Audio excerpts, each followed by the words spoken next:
Arches National Park. Hi guys! So I went to Arches National Park back in May 2022, that's earlier this month, and I had a great time there. So I wanted to make this video to show you guys what are the 5 best spots in Arches National Park that you should not miss. Number 5. Park Avenue. So technically there are no arches, but I find the large sandstone formations to be sculpted very nicely. The layers of edged stone and the undulating peaks of all the towers, it all seems to click quite beautifully to me. This viewpoint is taken here. It is actually just right by the side of the road. It is very accessible, and there's a hiking trail down between the rows of the sandstone formations. I think it will be quite a nice short walk, maybe about 15 to 30 minutes. Number 4. If you really only have one day at Arches National Park, this is the spot that you don't want to miss. In just this one location, there are 3 of the major formations that look very nice. There's the Windows Arch. There's actually 2 arches that beautifully frames the surrounding sceneries.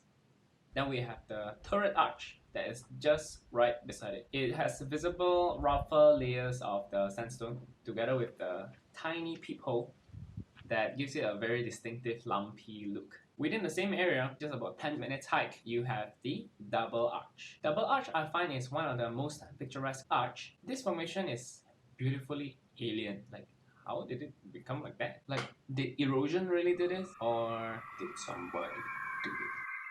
So all of these 3 major formations are found in the southeastern part of the park, in this area. In this one parking lot, you can visit all of them. Number 3, Devil's Garden.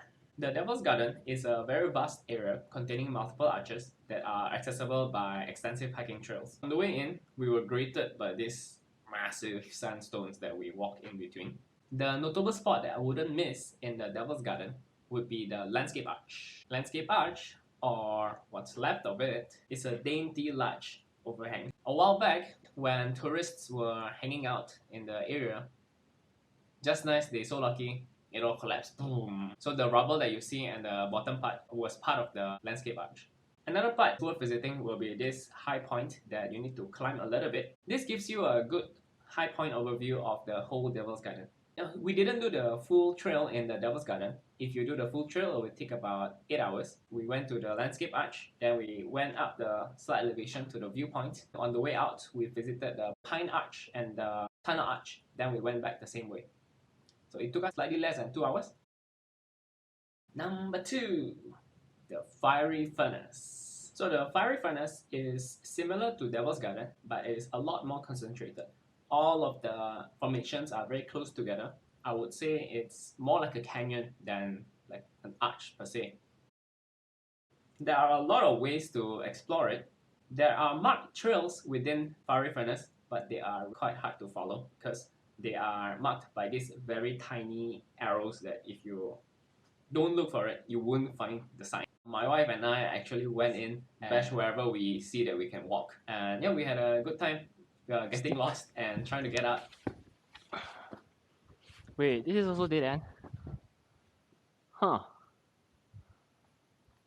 It's also dead end. The experience inside when you are in a cave, you're exploring, you see towering sandstones, it's out of this world, and it's a very new experience that I've never tried before. I would highly recommend.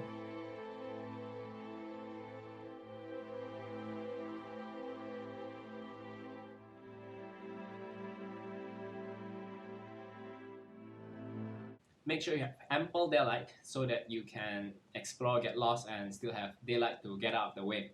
However, to hike in the Fiery Furnace, you will need a hiking permit. I will detail down in the description below how you can get one.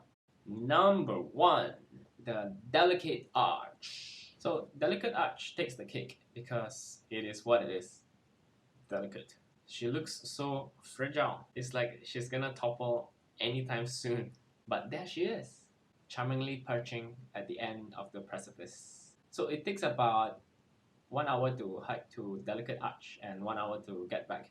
So make sure you have the time. It's a very rewarding hike being able to witness the Delicate Arch in her stage. So would highly recommend. Again. Okay, I hope you guys enjoyed the video. Do give me a like and subscribe to me if I've earned it. And thanks for watching.